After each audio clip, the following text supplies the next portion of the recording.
welcome the next President of the United States, President Donald J. Trump.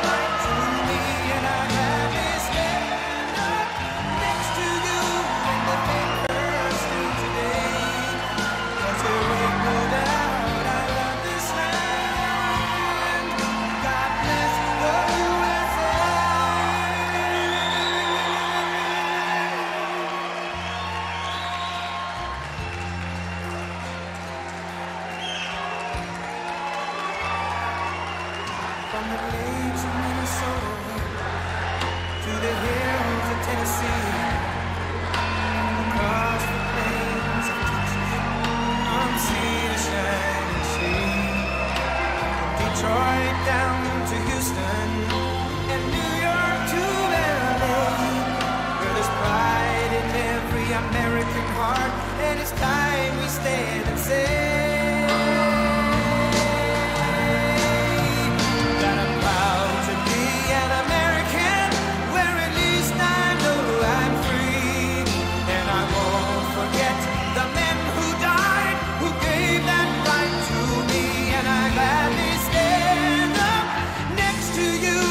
defend her still today, 'cause there ain't no doubt I love this land. God bless the USA.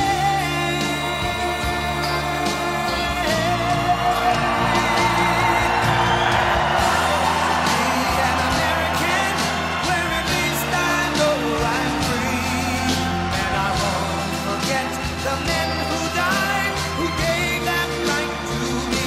I gladly stand up next to you and defend her still today, 'cause there ain't no doubt I love this land.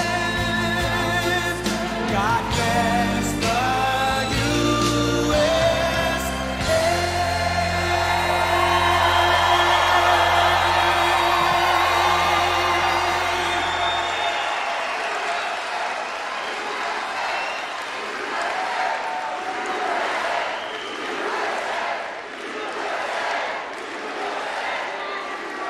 Thank you very much. Hello, Dubuque, and hello, Iowa. I'm thrilled to be back in the proud home of the first in the nation caucuses. You know why? Because I put you there, and I'm going to keep you there. You're going to always be there. You're going to always be there. The Democrats did it a little bit differently. They left, remember? I have a feeling you're going to remember that. Less than 4 months from now, each of you is going to cast the most important vote of your lives. It's going to be the most important election of all of our lives, because our country is going to hell. With your support, on Monday, January 15th, we're going to win the Iowa caucuses in a historic landslide. We're going to crush Crooked Joe Biden. We're going to crush Crooked Joe. Next November, we're going to make America great again in the most important election in the history of our country. I want to thank state representatives. Shannon Lundgren, she's been so great. Where's Shannon? Stand up, Shannon. Thank you, Shannon. Great job. Steve Bradley. Thank you, Steve. Thank you, Steve. And Bobby Kaufman. Thank you, Bobby. Thanks, Bobby.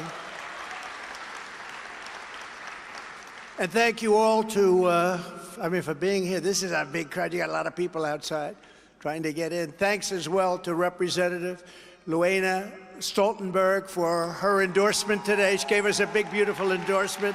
Is she here? I think she is. Yes, she is. She saw me outside. She said, I write you a note a day. A note a day, think of that. And I pray for you every day. She said, you get the notes? I said, yeah. But thank you very much, John. I really appreciate it. We're also pleased to be joined by a star in the party, a man who's respected by everybody in Washington, and he's got to get back because he's got votes not to make. I think votes not to make. Do you understand that? Yeah. But he's a great great person. He's a great man. He's got an incredible future. His wife comes from the area, Congressman Wesley Hunt. And Mrs. Hunt, thank you. Come from this area or the other area? Huh? From both. She's smart. She says from both. And also somebody who's a terrific person was with us right from the beginning, Congressman Rod Blum. Thank you, Rod.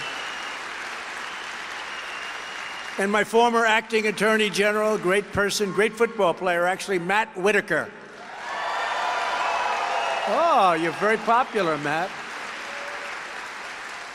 And a man I just met, great law enforcement, Howard County Sheriff Tim Beckman. Tim, thank you, Tim.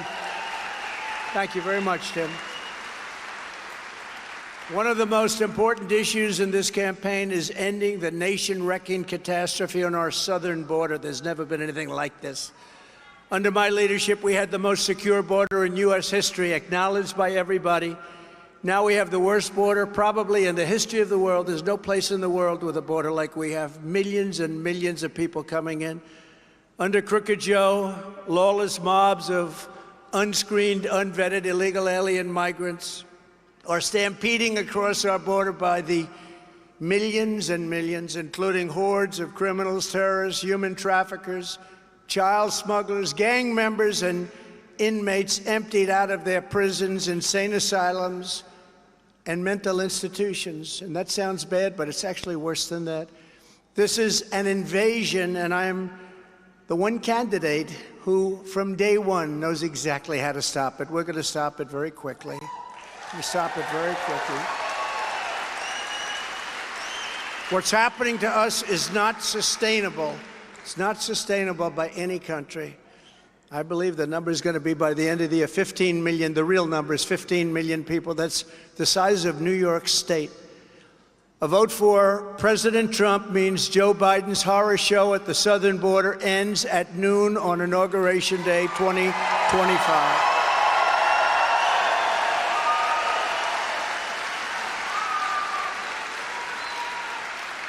In 2016, you remember this, I ran on the border wall. That was a big deal. I ran on the border in the unsecure and very unsafe border. And we did so well that by 2020, the election of 2020, nobody even talked about the border. I couldn't bring it up. It was a subject nobody, because we had it down so good that it ceased to become a campaign issue. And now the entire world is saying, once again, that Trump was right. We were so right. And by the way, we did much better in 2020 than we did in 2016, but we didn't talk about the border. Because we did such a good job with the border. Nothing to talk about. If Crooked Joe had simply kept my policies in place, illegal immigration would right now be at just historic lows. We were at a level that nobody had ever seen. That includes drugs, human traffickers, everything else. Now we have the highest amount of drugs ever in history. Again, I think pouring into any country. They're totally unchecked. All we had to do was, and this is all he had to do. Who's advising this guy? All he had to do is go to the beach. He's going to the beach all the time now, right? Every time I turn on, they show him at the beach. He can barely lift the chair. The chair lifts like, it's about a half a pound.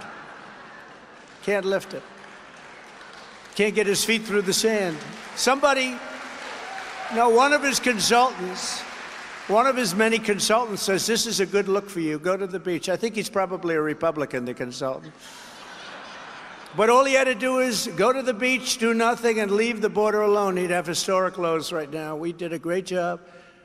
Just think of what we achieved under the Trump administration. I ended the human, economic, and national security calamity known as catch and release, where you catch somebody and release them in the United States, oftentimes criminals. I gave a free hand to our great ICE agents and let them do their jobs. These are brave people. I have friends in the audience. A couple of them are tough people, very tough people, but they're not tough like the ICE people. They go into those nests of MS-13. They go in there swinging. This is not like a normal situation. This is a rough job for my three friends here. They think they're tough guys. You're not going to do it. but they go in there swinging and grab them and put them into the paddy wagons, and we take them out of the country. In the older days with a man named Barack Hussein Obama. Did anybody ever hear of him? Barack Hussein Obama. They wouldn't take them back in these countries where they came from. Guatemala, Honduras, El Salvador. They wouldn't take them back. They put airplanes on the runways, big airplanes, commercial jets on the runways, so when they'd fly in, they couldn't land. They stopped the buses from bringing them back. And they said to me, sir, we can't get them out. It's impossible. They won't take them back. I said, how much money do we give them as a country? $750 million for the 3 primary countries where you have the MS-13. $750 million, which is peanuts compared to what we give away to a lot of others, which we're stopping. And we were stopping it fast. But I said, stop payment immediately. So we stopped payment. The following morning, I got a call, all 3 separately. Sir, I understand there's a misunderstanding with regard to our wonderful gang members from MS-13. We love them very much. What is the problem, sir? I said, well, you know, we give you a lot of money, but you won't take them back for about 7 years, almost 10 years, you're not taking them back. Sir, we would be, absolutely, would be honored to take them back. Please send them our way. We will take them back. We love MS-13 very much. So we started sending them back. And they took them so fast, you have no idea. We still didn't pay them. We held it for a while. Held it as long as possible. We deported a record number of illegal aliens all the way back then. And they had a horrible, horrible situation going, and they announced fraudulent removal numbers, totally fraudulent numbers. We sent home nearly 1 million illegals during my first term, and we will far surpass that number because we have no choice. No country can sustain what's happened to us in the last 3 years. No country can sustain it. Just as I promised, I built nearly 500 miles of border wall. You know, they like to say, oh, it was only 50. No. If there was a little board laying on the ground because there was a wall that was built 60 years ago and it was rotted, just laying on the ground, they'd remove it. They'd say, that was a renovation. That wasn't a new wall. No, no. We built, and it's actually in their stats, and even the Democrat stats, almost 500 miles of wall. And we took it out of the military because Congress was terrible on this issue, terrible. Even certain Republicans like Mitch McConnell. Is he a Republican? No. Isn't he a Democrat? I thought he was a Democrat. He gives them everything they want. I thought he was a Democrat. But, you know, we took that, and because I called it an invasion. I said, this is an invasion of our country. But nobody ever thought they'd see numbers like what you're seeing today. We completely finished our original plan and then built even more wall. Almost 200 miles of additional wall was there, ready to be installed. Could have been done in 3 weeks. And they said, no, we don't want it. We want to have open borders. And a lot of people, including me, thought they were kidding. They weren't kidding. They're sick. There's something wrong with them. Either they are not smart, and I think they have to be smart because anybody that cheats on elections like that can't be stupid, or they want to destroy our country, which is, I think, what they want to do. Where the wall went up, illegal border crossings went way down by an incredible, almost 100%. And when I said Mexico will pay for the wall, they largely did. You know, they like to say, I said Mexico. Well, I called up Mexico. I said, you know, you're letting a lot of people in as we're building the wall, because once the wall goes up, but then they seek, you know, it's like water. They seek an area where there's an opening.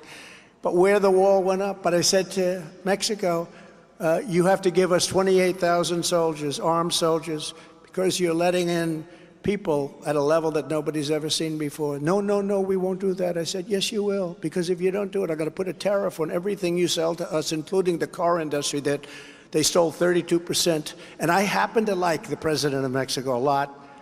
He's a socialist, but you can't have everything. But I like him. But his representative came and said, we would never do that. The State Department said, sir, they'll never do that. We've been trying for 20 years, sir. I said, that's okay. You'll do it 100%. They said, no, no, they won't do it. I said, I guarantee you they'll do it. I didn't want to make him a bet because a long time ago during a debate, Romney made a bet. Do you remember that? That didn't work out well. Do you remember? He said, I'll bet you $10,000. And then immediately he became known as an elitist. 2 bets, 10,000, right? I would have made him a bet, but I didn't want that to happen to me. But I said to the person, a woman who was very good, but she was dealing with Mexico for 20 years, never got anything. And he came in, the top representative of Mexico. I said, listen, you're going to give us 28,000 soldiers because you're letting a lot of people go through your country. No, we cannot do that. I said, yes, you can. And if you don't, we're going to put a 25% tariff on everything, including the millions of cars that you sell into our country every year. He said, sir, I'd like to go and make a phone call. Do you mind? I said, not at all. Call the president, because that's who he was calling. He comes back 5 minutes. Sir, it would be our great honor to supply you with 28,000 soldiers free of charge. And we had great numbers. We had great numbers, and best numbers we've ever had. And, you know, it's just so sad when I see there's so many stories like that. With French, with the wine, I said, I'm going to tax your wines. If you do this to us, I'm going to tax your wines and champagne. And they said, oh, you can't do it. And then they said, well, if you're going to tax our wine, are you sure you're going to do that? I said, I'm 100% sure. Here's the legislation. They said, sir, we are not going to do anything to your companies. They're going to tax all of our companies, a massive number. And then I said, I'm going to tax your wine and champagne. As soon as I said that, they said, we would be delighted not to tax your companies. We don't want our companies taxed in France. So I negotiated remain in Mexico, forcing fraudulent asylum seekers to stay in Mexico until we could tell them that their phony asylum claim was denied. Denied.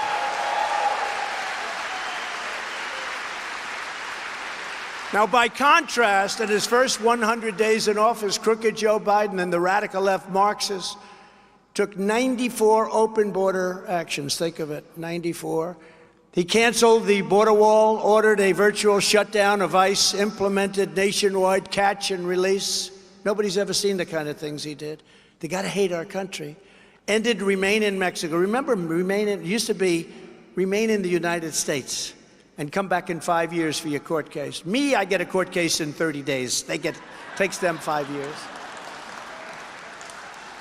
Takes them 5 years, come back, and they never show up and nobody cares.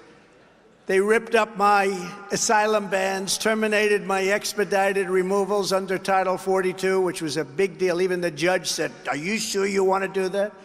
And began resettling millions and millions of illegal migrants into our communities at taxpayer expense. Numbers like nobody's ever seen, not just New York, it's all of our cities, but countrysides too. You're being affected. Even here, you're being affected. Biden puts China first, Mexico first, Ukraine first, Canada first, Europe first, Asia first, illegal aliens first, everyone first. But he puts America last, he puts our military last, he puts veterans last, he puts everything that's good and proper to be last. That's what it is. It's called America Last. That's what his program is. And I don't think he understands his program anyway. It's people that surround him that are doing it, because he doesn't have a clue. The guy can't put together 2 sentences. I put America first every single time.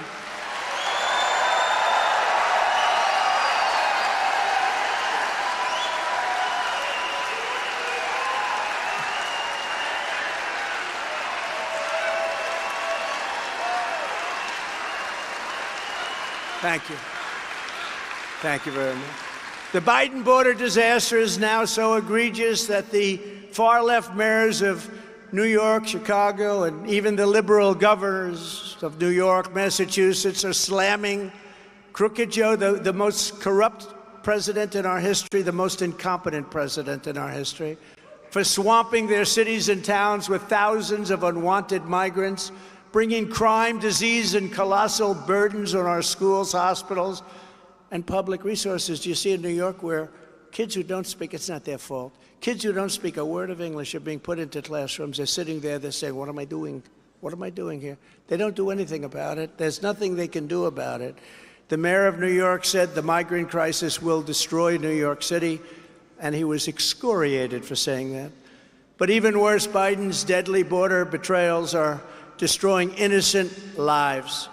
Just days ago, an illegal alien criminal who was previously caught and released into the interior by Crooked Joe was arrested for brutally murdering a 28-year-old young man. Fabulous future ahead of this young man, stabbing him many, many times. In Erie County, New York, another illegal alien who was among hundreds and hundreds of migrants who were flowing in, bused from New York City to upstate rural communities by the mayor. Communities like this were charged with raping a woman in a hotel room in front of her 3-year-old toddler and beating her up very badly.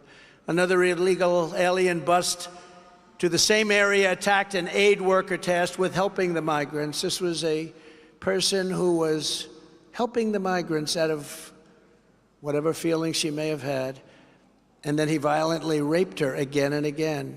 Many people have been badly hurt and even killed by the illegal migrants invading our country. If you want, does anyone ever hear the snake? Do you know the snake? Should I do it or not? You tell me. We have time, right? I brought it. Should I do it? All right.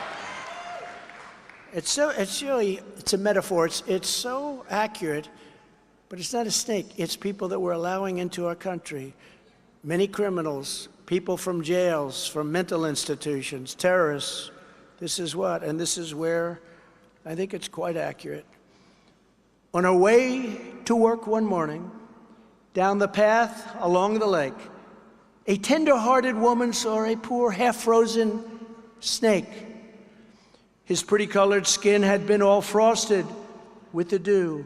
"Poor thing," she cried, "I'll take you in, and I'll take care of you. Take me in, O tender woman, take me in for heaven's sake. Take me in, O tender woman," sighed the vicious snake. She wrapped him up all cozy in a comforter of silk and laid him by her fireside with some honey and some milk. She hurried home from work that night, and soon as she arrived, she found the pretty snake she'd taken in had been revived. "Take me in, O tender woman, take me in for heaven's sake. Take me in, O tender woman," sighed the vicious snake. She clutched him to her bosom. "You're so beautiful," she cried. "But if I hadn't brought you in by now, you truly would have died." She stroked his pretty skin again and kissed and held him tight. But instead of saying, "Thank you, ma'am," the snake gave her a vicious bite. "Take me in, O tender woman, take me in for heaven's sake. Take me in, O tender woman," sighed the vicious snake. "I saved you," cried the woman, "and you've bitten me, but why? You know your bite is poisonous, and now I'm going to die." "Shut up, silly woman," said the reptile with a grin. "You knew damn well I was a snake before you took me in." That's what's happening. That's what's happening to our country. That's what's happening to our country. We're taking people in from prisons. We're taking people in from insane asylums. Please don't use that word, sir. That's Silence of the Lambs stuff, right? We're taking mental institutions. We're bringing in terrorists. That's what's happening. That's so accurate. It's so accurate. And it's happening now, but it's going to happen more so and more so. But we'll stop it for the most part. Look, there are 15 million people. That's a lot. But we'll stop it one way or the other. We're going to stop it. What they're doing to our country is they're destroying it. It's the blood of our country. What they're doing is destroying our country. Not one more innocent life should be wrecked by Joe Biden's open border agenda. It's what it is. It's a horrible open border, a sick agenda. It's a sick person's agenda. In my first term, I did more to secure our border than any president by far in history. Here is what I'll do in our second term, because it's us together. It's the greatest movement. It's the greatest movement. Thank you. This is the greatest movement in the history of our country and probably any country. And if we do this, it'll be written about for hundreds of years. We have to do it much bigger if we do it this way than if they did what they should have done with the election. Much, much bigger. It'll be much bigger. Plus, it shows how bad they were at operating this country, at running this country. So we'll be able to do things that you might not have really been politically able to do if it went in a more normal path. It's a lot more work, a lot more grief. You know, if I were in last place or third or fourth or fifth or something, I wouldn't get indicted. If I didn't run, I'd be right now in a beautiful beach somewhere, but a real beach, and I'd be able to lift my own chair, believe me. I'd be able to get my feet. I'd get my feet through that sand.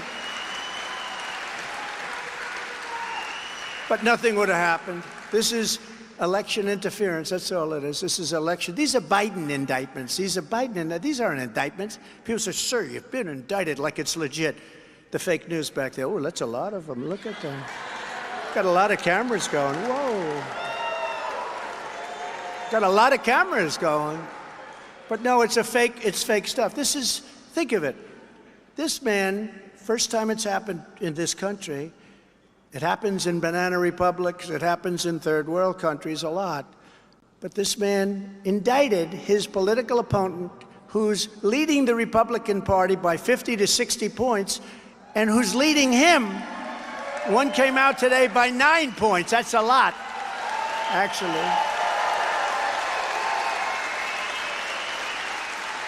He's got an expression. If you can't beat him, indict him. Find something. Find something.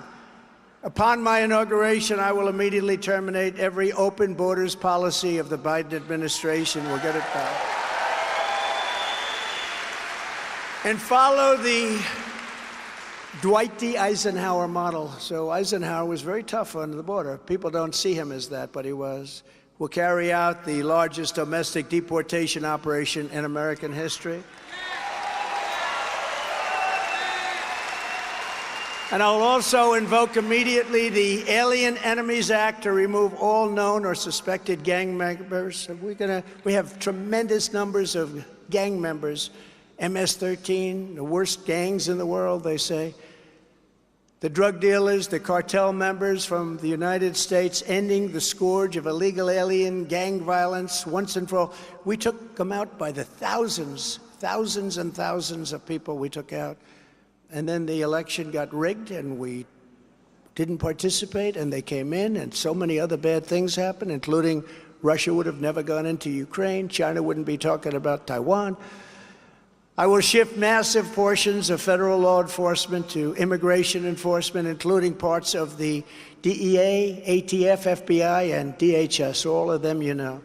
And I'll make clear that we must use any and all resources needed to stop the invasion, including moving thousands of troops currently stationed overseas, guarding other people's borders. We guard other people's borders, but we don't guard our own. Think of it. They say to us, what are you doing? You're guarding our... They don't even want it. They don't even want it. Remember, I moved the troops from... We had 5,000 troops between Syria and Turkey. And I moved them. I took them out. I took them out, and everyone said, oh, that's terrible. I said, they've been guarding their borders for 2,000 years. They don't need our... And it was very dangerous, because these 5,000 troops, it sounds like a lot, but they were between two armies of hundreds of thousands of people. 5,000 people is nothing. They were going to be decimated. Everyone said, oh, taking them out is terrible. I took them out, nothing happened. They fought for a little while, the two countries. And then they said, let's work out a peace deal. They worked out a peace deal. We got all our people out. The fake news never likes to talk about all of those things. We did things that nobody has ever seen before.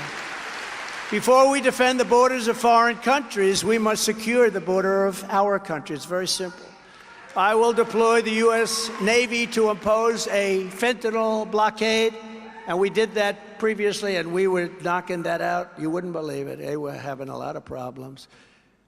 But it's going to be a blockade on the waters of our region, boarding and inspecting ships to look for fentanyl and fentanyl. The people that sell the fentanyl, who are very rich people, very, very rich people. But you know, I believe the real number is 300,000 people a year being killed. In a war, you don't lose that many people. We're being invaded by foreign interests, including business interests, because these are the biggest companies. These are bigger than the companies you read about in the Wall Street Journal. These are big, big, powerful companies. What they do to our country is incredible. And they met great force with us, and they were going to meet a bigger force. And then we had the dust blow in from China, and we had another problem that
And you know, the Republicans are very good people, but honestly, they have to get tougher. They got to get tougher because they're fighting a fight that these other people, they're dirty fighters. These are dirty people.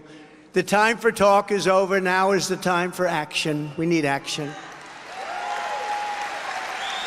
I will bring back the travel ban and expand it even further to keep radical Islamic terrorists out of our country. Look how it worked for 4 years. Look how it worked. It worked so incredibly. All the things that happened, but for 4 years, look how it worked. We didn't have problems. We didn't have problems. I hate to say it. I really hate to say it in many ways because you cause yourself your own problem. But we didn't have problems. We were very tough. I will also use existing federal law to deny entry to all communists and Marxists to the United States. We have people coming in, known communists, known Marxists, known fascists, and they're coming into the United States, and we don't want them. We got enough of them. We have enough of them in Congress, you want to know the truth. We have enough of them in our own Congress. The worst enemy is the enemy from within. Nancy Pelosi and little Adam Schiff with his pencil neck. I call him pencil neck. He's got the smallest neck. I don't know how his neck holds up his head. He's got the smallest neck. He is not going to be playing on Iowa or Iowa State football team, that I can tell you. No, he's such a horrible human being. I mean, they make this stuff up. Disinformation, misinformation, it's the same thing, essentially. Disinformation, misinformation. They make up Russia, Russia, Russia. Then they get caught on that, and they go to the next one. Let's go next. Ukraine, Ukraine, Ukraine. That's all they're good at. Policy, no good. Open borders, high taxes, no voter ID. We want to have elections, by the way. All paper elections. We want voter ID, and we want no mail-in ballots. No mail-in ballots.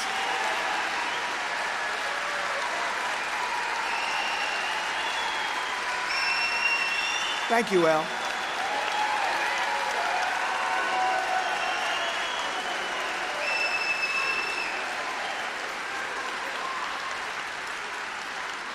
You know, it's one of the biggest things when you look at polls. The polls say that it's one of the biggest things, election fraud. People in this country, you got to have borders, and you have to have free and fair elections. Otherwise, you don't have a country.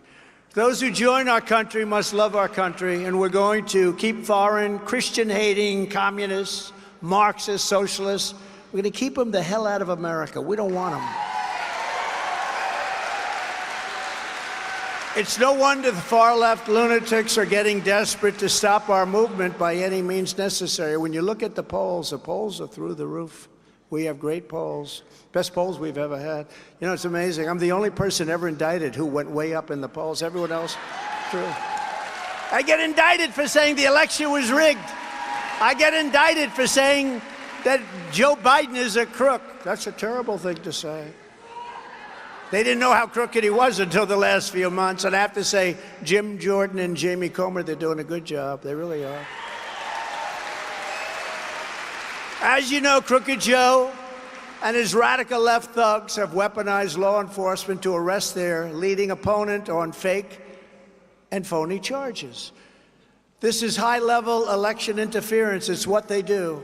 And it's happening for a single reason, because I'm the only candidate they do not want to run against. I'm the only one that shows that I'm winning in the polls, too. You know, the only one that's beating them in the polls. They start off at a level, a Democrat.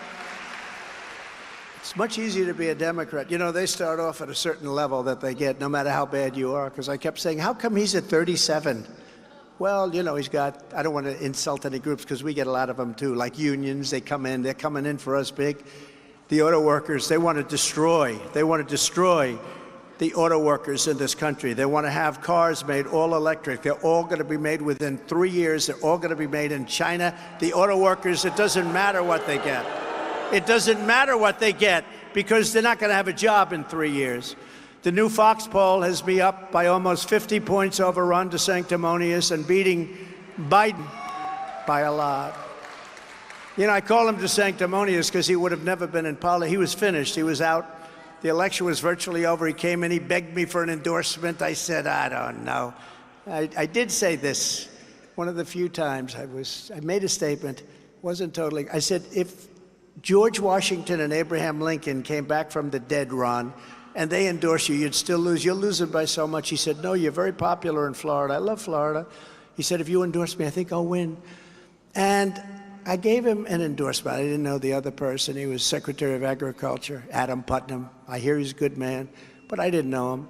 So I gave him an endorsement, and he was like a rocket ship. Just from the endorsement, he went up. He won a few days later. I mean, literally a short time later, he won the primary. Then he ran against somebody who turned out to be a crackhead, but he was the hottest politician in the Democrat Party. Remember? Good-looking guy. He was going to be, automatic. He was going to be a president someday. Lots of luck. I hope he has an easier path than I had.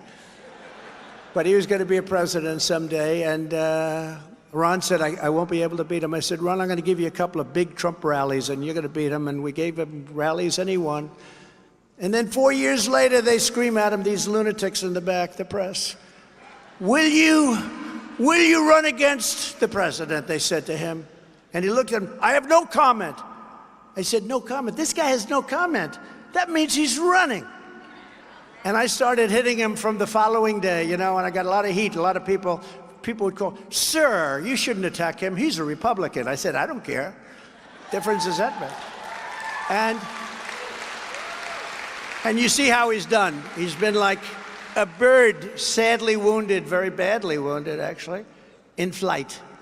So he's been crashing. And we just got a poll in, I think, New Hampshire. He's in 5th place. So I wish him a lot of luck. When you're loyal, and my consultants, they all get paid all this money. They don't know much. Okay? I want to use the word crap, but then I get myself in trouble. The First Lady says, darling, you shouldn't use that word. Sometimes I'll say hell. She said, darling, you shouldn't use that word. I don't know. But so I won't use the word crap. I won't use it. But they don't know too much. It doesn't sound as good when you say that, right? They don't know too much. They don't know crap. Right, Wesley? Wesley knows what I'm talking about, right? But anyway, they said, the people don't care about loyalty. Look, they don't care if he was loyal to you or not. Don't even mention it. I said, let me do my own thing, if you don't mind. They said, you'll never run for president because nobody ever became president unless you were a general. Did you know that?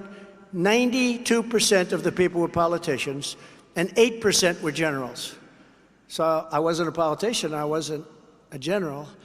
And I ran. They said, you won't win. So these are the same people that are telling me this. But with Ron, they said, nobody cares about his loyalty to you. Take it off the table. I said, I'm not going to take it off the table. And you know what? I think it's one of the big reasons that he's failed so badly. Second of all, he is not a talented politician, obviously, because he hasn't done very well. But when you get somebody, Wesley, here's a guy who's loyal to me. I gave him an indictment. By the way, I think Wesley would say I helped him a hell of a lot, right? But he's somebody that appreciates it. I think people should appreciate it. I appreciate it when people do things for me. But this guy didn't appreciate it, so I hit him exceedingly hard. Some people say, why do you hit him so hard?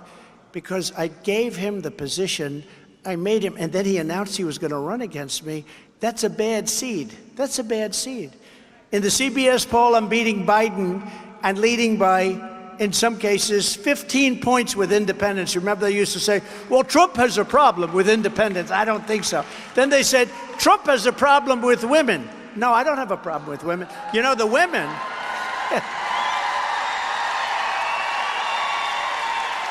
I don't have a problem with them. You know what the women want? The women want more than it. They don't want crime. They want to have strong borders. They don't want people pouring into their neighborhoods and sleeping on their lawn. They were talking about the suburban woman. I think I did great with suburban women, okay? They want to see a well-run country. That's what women want, and we're doing great with everybody now. We're doing great with everybody. In yesterday's morning console poll, I'm 46 points, not 46 points, but 46 points up. Not just at 46. Most people would be very happy to have 46. No, I'm 46 up in the primary and beating Biden in the general election, while DeSantis is losing.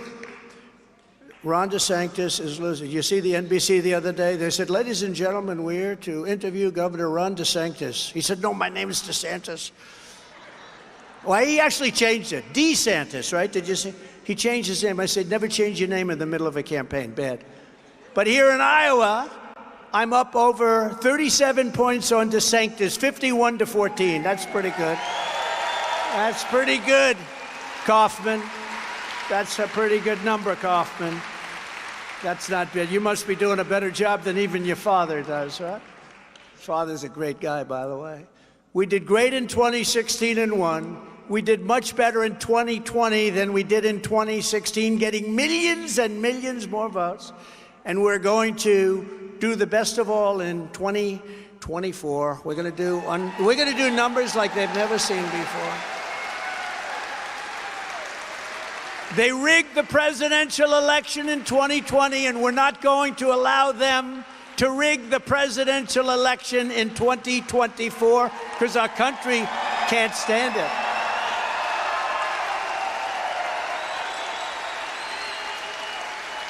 Thank you. Thank you. Thank you very much.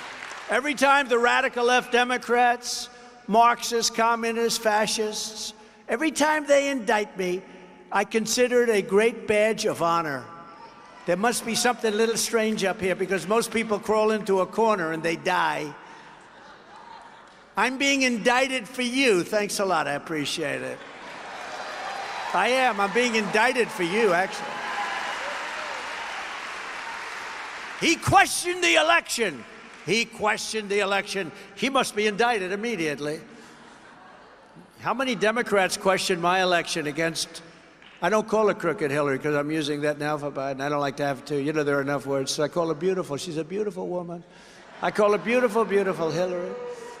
But how many Democrats, think of it, went after my election? I mean, they still, now they're keeping a little bit quiet, you know. It doesn't look good.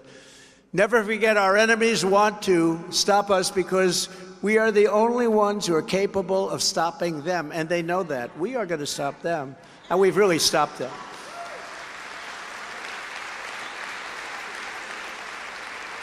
And the only crime that I committed in the true sense of the word was beating Hillary Clinton, and I screwed them up. I screwed them up so badly. I screwed them up. That was not supposed to happen, but I thought it would. We'd have rallies like this. I will tell you, though, I said before, there's more spirit. Look at this group. This was supposed to be just a little gathering, and then boom. Can't get into the hall. We just did another one, and you can't get into the hall. It's amazing. There's more spirit now than there ever was for either of these two races, and a lot of that, I don't think I've changed too much. A lot of it is because they're so bad. It's so bad. People see it, and they see the contrast, and we did do a great job. We get credit for being one of the greatest administrations. We rebuilt our military, biggest tax cuts ever, biggest regulation cuts ever, strongest border. Would have been no Ukraine. You would have had no inflation because energy caused inflation. You would have had no inflation. We had no inflation. They want to take away my freedom because I will never let them take away your freedom. It's very simple. And they want to silence me, Wesley, because I will never let them silence you. And in the end, they're not after me, they're after you. I just happen to be standing in their way. That's right. As your president, I fought for the people of Iowa like no one has ever fought before, fought hard for you. I took on communist China like no administration in history, bringing hundreds of billions of dollars pouring into our treasury when no other president had gotten even 10 cents from China, not 10 cents. They let China just kill the world economically. I then gave the farmers $28 billion straight out of the tariffs I took from China, a large part of which came from, Iowa was very badly abused by China. You know that. A lot of the money that I got came to Iowa. That's why I went around a little bit. I got to be a little careful with that because people, my father would say to me, you know, you got to be a little bit lower key on that stuff. He'd say, take the lumps out. I said, there's no way that Iowa would vote against me There's no way that Nebraska, there's no way that any of the farm states, Wisconsin would never vote. I said, there's no way. It's a horrible statement because I got them $28 billion from China. Who the hell else would do that? Who would know how to do that, right? Right, Al?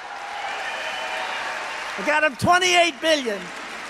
So I got a little bit sassy. I say, I had a little too much confidence, although actually the numbers have actually turned out even better than I thought so far.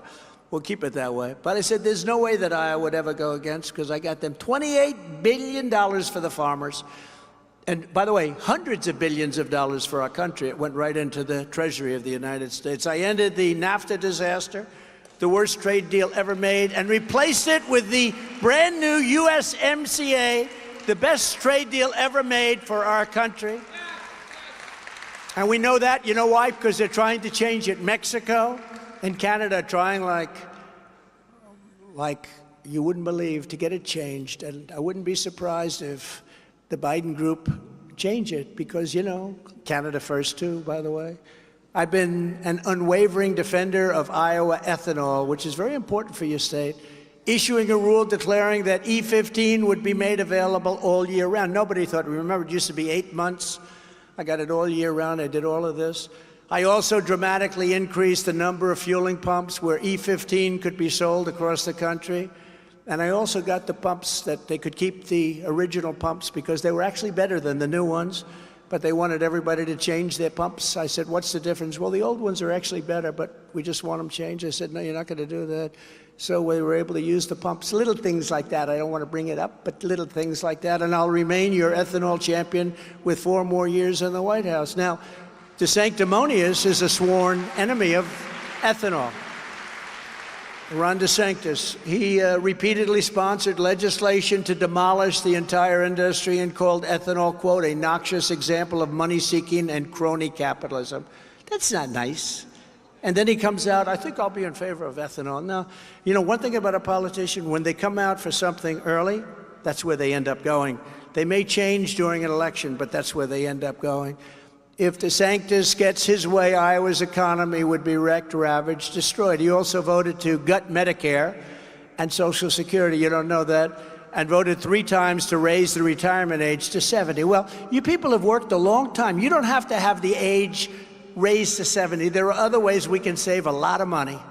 A lot of money. We can start, by the way, not only save a lot of money, make a lot of money. We can start by drilling for our liquid gold right under our feet. Right?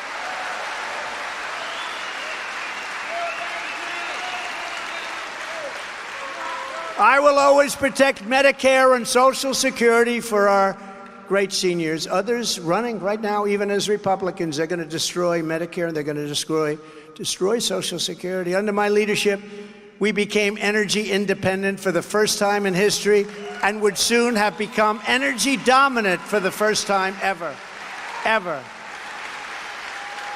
We were drilling at a level that nobody had ever seen before. We were going to very soon be energy dominant. We didn't need anybody already. We were independent.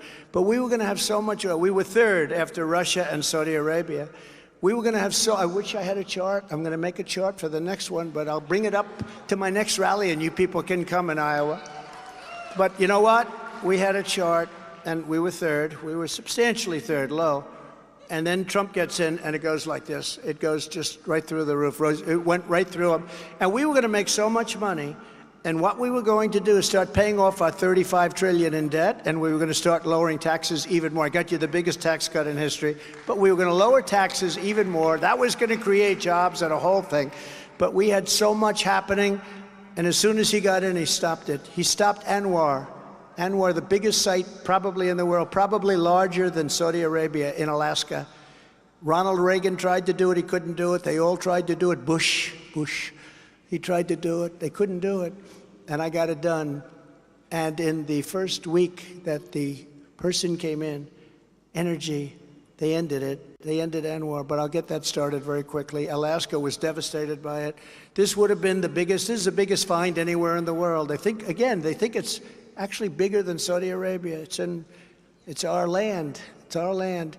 And the people wanted it, the jobs, the economic impact in Alaska. But much beyond that, we would have been 2 and 3 times bigger than anybody else. So we would have had so much money, we would have paid off the debt. And that's where it was going. We were going to pay off the debt. And then this fool, this absolute fool of a president said, we're going to stop drilling. And the prices went through the roof. And inflation followed the energy, because that's what caused it. We passed the largest tax cuts and regulation cuts in American history. We appointed over 300 federal judges and 3 great Supreme Court justices. And last year, I was able to do something that nobody thought was possible.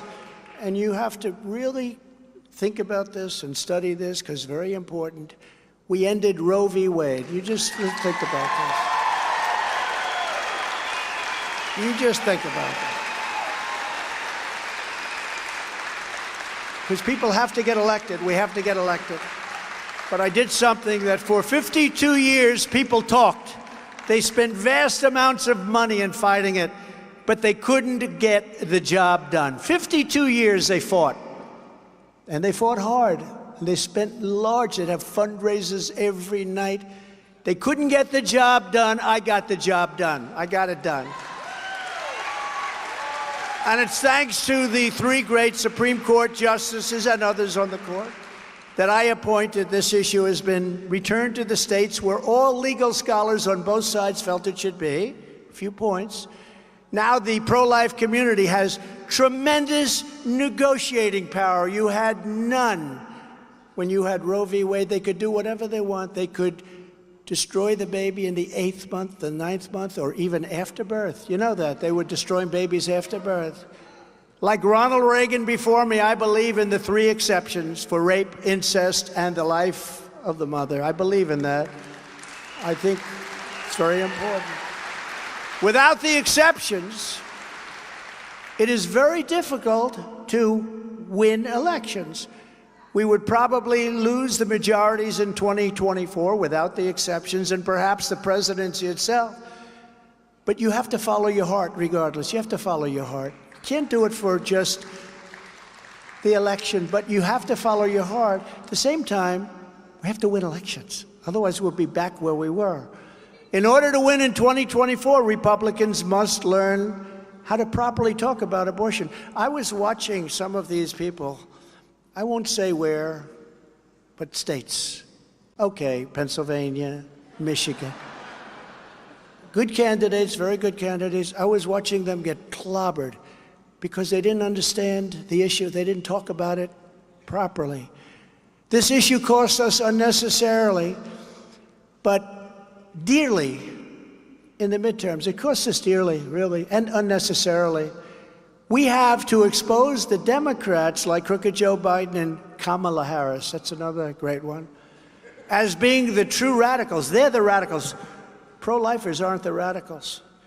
They're the radicals on the abortion issue. And you have to say that, in that they allow the killing of babies in the 5th, 6th, 7th, 8th, 9th month, and they even allow the killing of the baby after birth. You remember the governor of Virginia, former governor, he sat there and he said, yes, we will allow abortions, and including when the baby is born, we will wrap the baby and we will talk to the mother and they will execute the baby if that's what they want. No, we can't allow that. But it was okay to rip the baby out of the womb. Remember with Hillary Clinton during the debate, I said, rip the baby out of the womb. Under Roe v. Wade, you could rip the baby out of the womb in the 8th month, in the 9th month, and nobody wants that, including Democrats. You know, they did a poll, I think 94% of the people, after a certain time, they don't want that. They don't want to destroy a living soul. Now with Roe v. Wade, no longer, now that it's gone, it's no longer, the power to negotiate is with the pro-life movement, not the radical left Democrats who are so willing to destroy life. So you have to remember, for decades, other Republican candidates raised money and gave speeches. They did everything, but they always failed. For year after year, nobody believed this happened. When this happened, nobody believed it. But while others talked, one president in 52 years actually delivered. When the radical left Marxists and communists came to destroy an innocent man, Brett Kavanaugh, he was an innocent man, very highly respected. You remember, I've never seen anybody, he got treated worse than I did.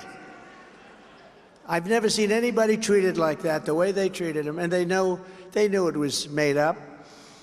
But Brett Kavanaugh was slanders and smears. Everyone wanted me to stop his nomination, let it die. They said, cut him loose. Senators, big senators, said, cut him loose, sir, cut him loose now. He's killing us, cut him loose, meaning let's go to somebody else. And I refused to do so. Republican senators, many Republicans were calling me, cut him loose, sir, he's killing us, cut him loose. I said, no, it's unfair. It would have destroyed that man, would have destroyed him. He couldn't have even got back to the court from where he came if that happened. I said, I won't do that to him. I also put two other great justices in, Neil Gorsuch and Amy Coney Barrett, and we're getting all of these great rulings for so many different things. The same people attacking us now are those who have been failing you for decades, but unlike them, I don't just talk, I get the job done. I got this job done. And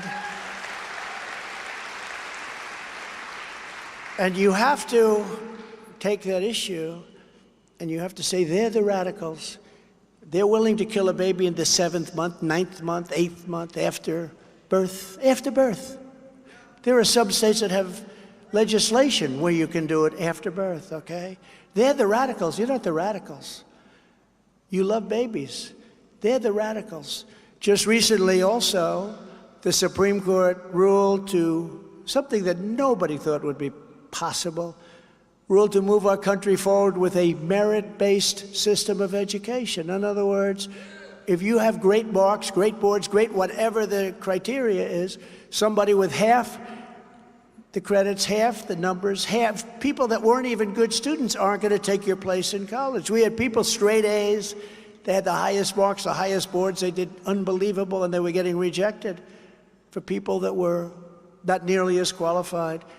They ruled in favor of merit-based. You know, our country was based on merit-based. Merit. You do well, you work hard, it's merit, and you get ahead. You don't work hard, do well, and somebody else that doesn't do nearly as well, maybe because they didn't work hard, maybe for whatever reason, but they get in and you don't. So we got a ruling that nobody thought would happen, and people are thrilled by it because we have to bring our country back, and we only are going to do it through merit. We have to get our top, our smartest, our best, and it's tough stuff. It's tough stuff. I fully rebuilt the U.S. military, created Space Force, defeated ISIS. I defeated ISIS, remember? They said you'll never defeat ISIS. I defeated ISIS in a period of 4 weeks. I was told by all our Washington generals, you know, we have the greatest generals in the world, but not in Washington. They're the television generals. He liked that one. They're the television generals, but we have great generals. We have generals that wiped out ISIS in a period. Once I told them, go ahead. And they said, we'll do it very quickly, sir. It was unbelievable what they did. I was the first president in decades who didn't start a war. Remember, Hillary Clinton would say, he's going to start a war, his personality. No, my personality kept us out of wars because people weren't going to play around with us.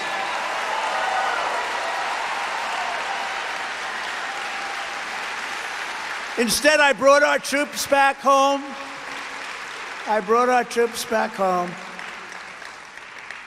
And I was the one that got the move in Afghanistan. We were all set to just bring them, but we were going to leave with dignity and strength. We're taking the soldiers out last, not first. If you ask a child, just a child, hello. If you ask a child, would you take the soldiers out first, 5 years old? Or would you leave the soldiers until the equipment's out, the American citizens are out, whoever else you want to take? A child would say, well, leave the soldiers at last. They took the soldiers out first. These are incompetent people. We have incompetent people running our country, and our country has never been in more danger of World War III than it is right now. And we don't want to be the world's policeman. Under my leadership, our police and law enforcement knew that we had their back. We had their back. I gave them billions of dollars of excess military. We had military equipment in storehouses, warehouses all over the United States, and they didn't know what to do. They said, we can't give it to them. I said, why don't you want to? Because it will look too military. It will look too, a lot of it is safety equipment, you know, trucks that are armor-plated and things when they go into riots. And I gave it to them, billions and billions of dollars, and it's had a profound effect. And it was just sitting there gathering dust. It would have been valueless over a period of time. But today I want to express our profound condolences to the family of police officer Kevin Cram, who you know, who was gunned down in the line of duty last week in Algona. You know all about it, gunned down. We send them our love and our prayers, and we want every police officer across this state to know that they are heroes and they have our total support. These are great people. Our police officers are great people.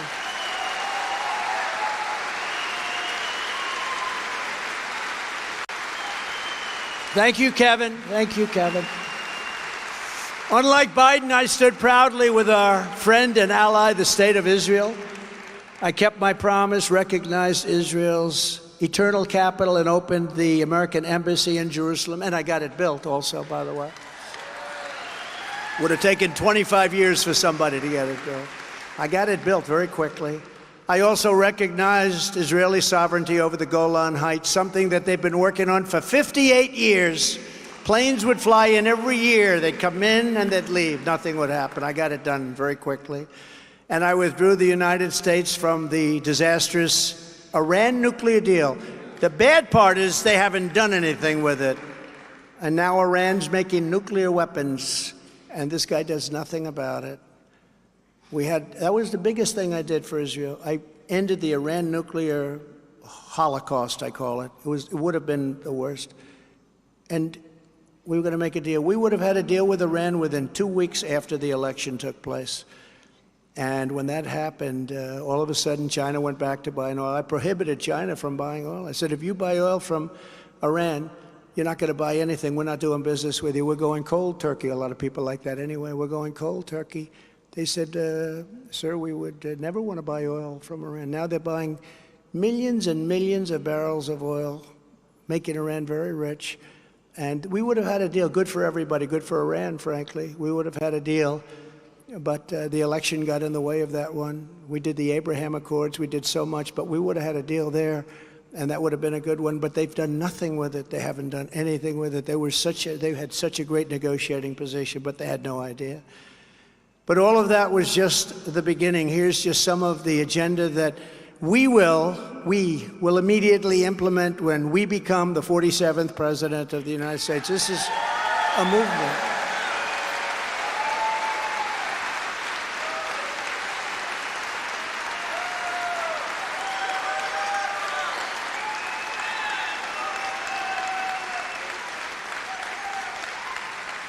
Did you hear the woman on ABC the other day? I won't mention her name. I don't want to embarrass her. But she said, because she probably loses her job over there, she said, that's a movement they have. That's a movement. Well, it is a movement. It's a movement like nobody's ever seen before. We have to keep it honest. We have to keep them honest. I will totally obliterate the deep state. We fired Comey. We fired so many different people. And we will rebuild the FBI and the Department of Justice from the ground up and make them fair again.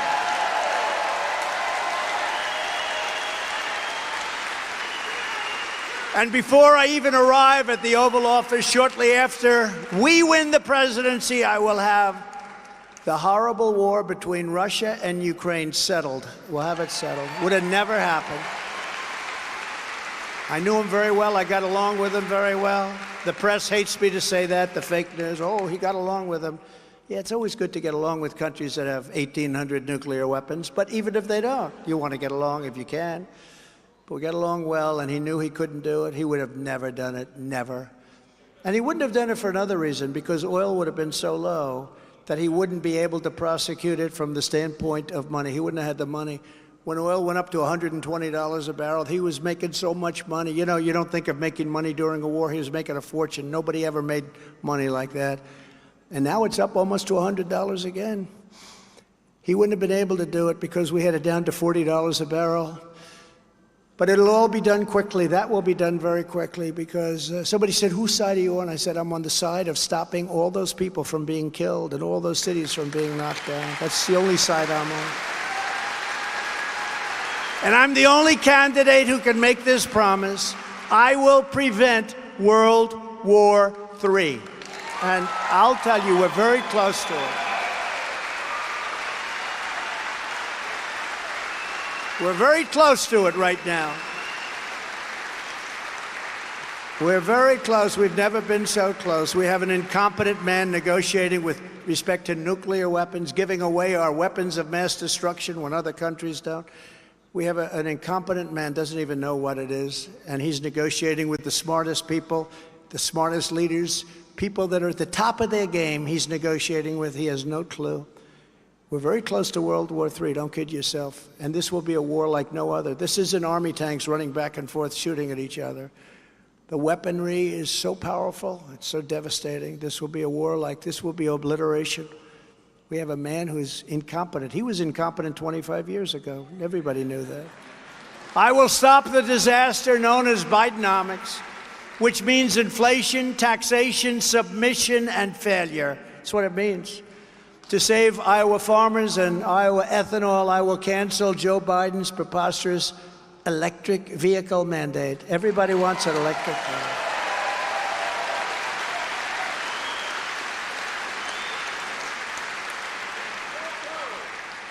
Isn't it ridiculous? The electric car's fine, but if you want an electric car, you get one. Maybe you don't want to travel long distances, but if you have long distances, now they're doing it with trucks. They want all trucks to be all electric. A large, big, beautiful, I won't use the name of the company, but the best company for making them, they can get 2,000 miles on a very large tank of gas, 2,000 diesel fuel, 2,000. An electric truck can go 300 miles. So does this mean they're going to stop 5 or 6 times during the trip? The trucking businesses are all going to go out of business. So many bad things that you're talking about. Our wonderful chain. The chain is going to be broken at a level it's never been broken before. One of the big truckers told me, you know, every year when we get a new fleet, every 2 years they get, he said, on average, the trucks get better and better and better and more fuel efficient. A lot of good things happen, but they get better and better. If this happens, we will have taken our fleets back 60 years. He said, and nobody's going to survive it. Nobody's going to survive it. But there will be no forced transition to all electric cars. If you want an electric car, you go buy it. I would think that, you know, I got his highest ratings there. You know, when, I don't know if you saw this, but Tucker Carlson interviewed me a few weeks ago.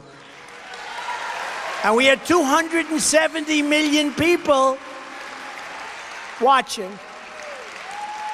And that was on Twitter, I say it, and commonly known as X. What's that all about? What's that all about?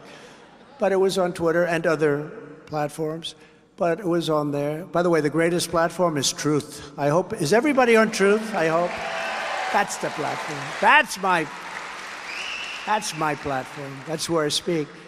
But we had 270 some odd million people watching. That's the largest in history.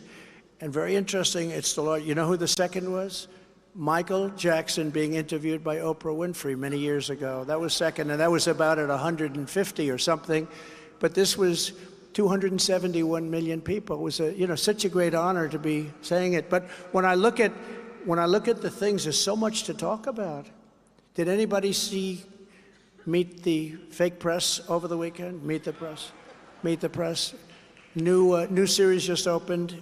Kristen Welker is the head. Took Sleepy Chuck. You remember Sleepy Chuck Todd? She took Sleepy. He looks like he's sleeping, so I came up with the name Sleepy Chuck Todd. He likes me very much. But he got the boot, and she's in, and she was a little nasty, but not too bad. I've had worse. But they got tremendous ratings. As long as we get ratings, as long as we have a voice, we'll be able to be okay, as long as we have a voice. But the fake news was very upset that they allowed me on. Can you imagine? You're running for president, you're leading by 50 or 60 points, and they say, don't put him on, please. On day one, I will sign a new executive order to cut federal funding for any school pushing critical race theory, transgender insanity, and other inappropriate racial, sexual, or political content on our children. Right? Can you imagine? Can you imagine? And the next thing, I will not allow the mutilation of our children. Now, can you imagine 10 or 15 years ago having a candidate stand up and say, we will not allow the mutilation? And it's really sexual mutilation of our children, but the mutilation of our children. Can you imagine having to say a thing like this? This is how screwed up our country is and how screwed up, even, in a way, the world is, but we're sort of leading the world, where somebody has to get up and say, I'm not going to allow your children to be mutilated. And this is a standard phrase now that you have to say to let people know that you're not going to let that happen. We're going to make it against the law to do. I will not give 1 penny to any school that has a vaccine mandate or a mask mandate.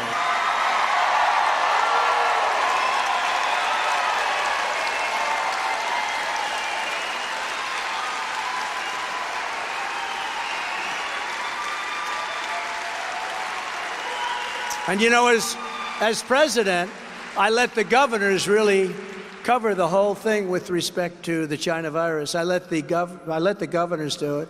And a lot of the Republican governors, you look at South Dakota, you look at South Carolina, Tennessee, a lot of places did a fantastic job. They did really a fantastic job. Georgia did a very good job. A lot of places did a very good job, and a lot of places didn't. No Democrat did a good job because they closed everything up. They want masks on top of masks. But I gave that's a federalist system. You let the governors make the decision.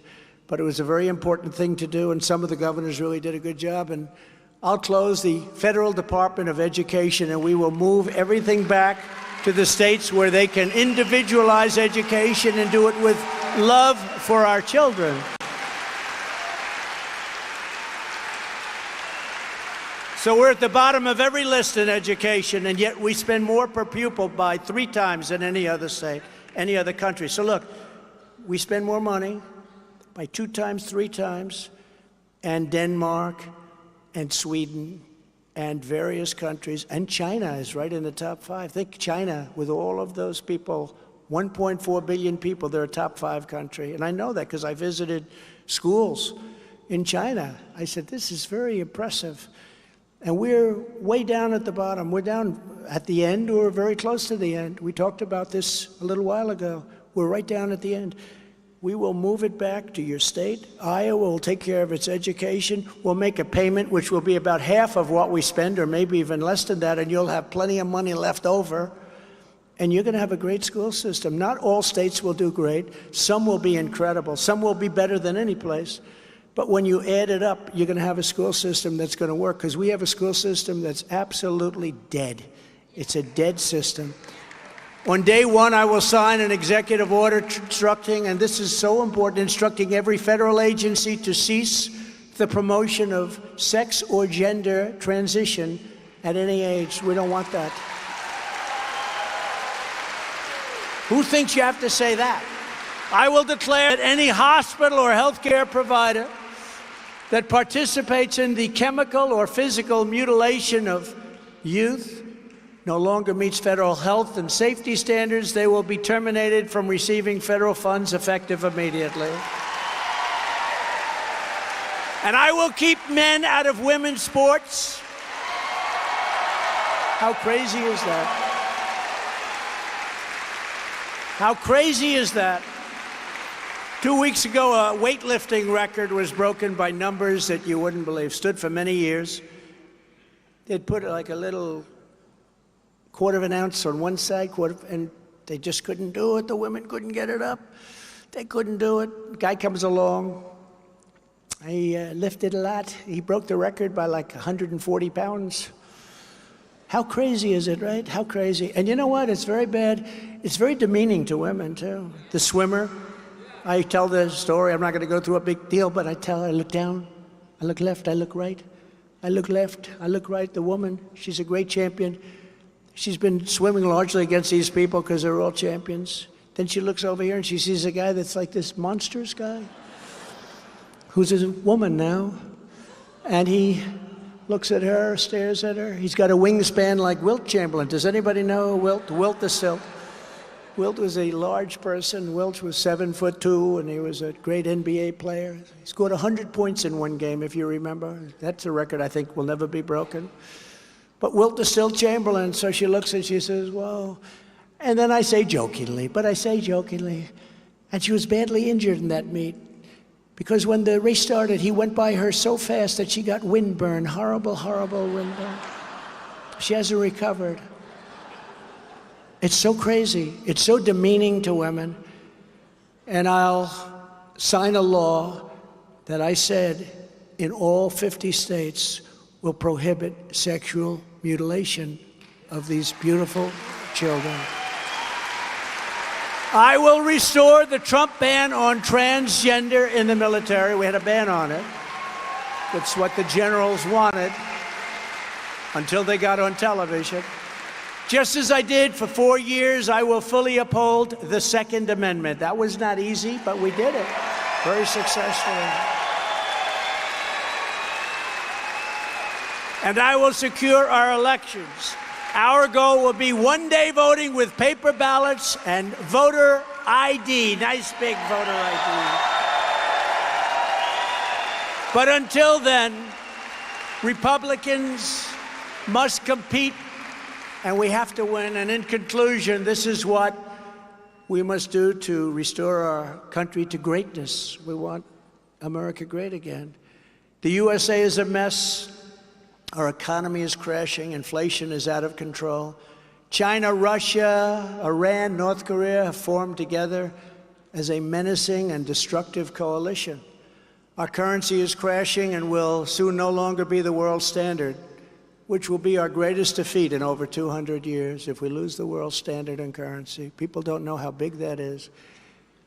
It won't happen with me, not even a chance, just like Russia would have never invaded Ukraine and China would not even have thought about raiding Taiwan, and they're thinking about it very seriously now because they look at our country and they see our leader and they say, this is our chance. And we would have left Afghanistan with dignity and strength and pride instead of our greatest embarrassment in history. We were going to leave. If you took the 5 worst presidents in the history of the United States and added them up, they would not have done near the destruction to our country as Joe Biden and the Biden administration have done.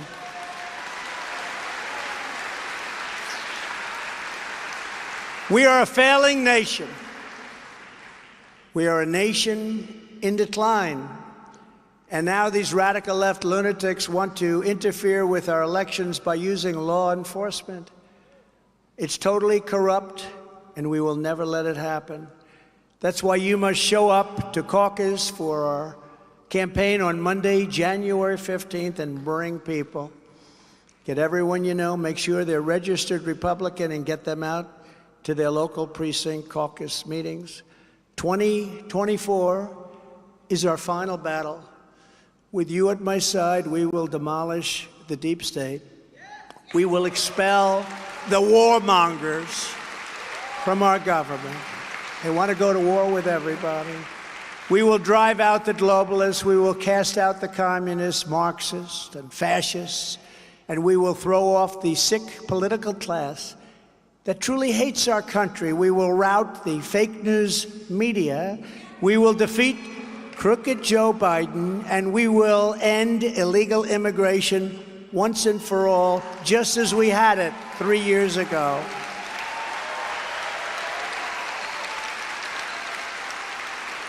The great silent majority is rising like never before. And under our leadership, the forgotten man and woman will be forgotten no longer. With your help, your love, and your vote, we will put America first, and we will make America great again, greater than ever before. Thank you very much. Thank you, Iowa. Thank you very much. God bless you all. God bless you. Thank you.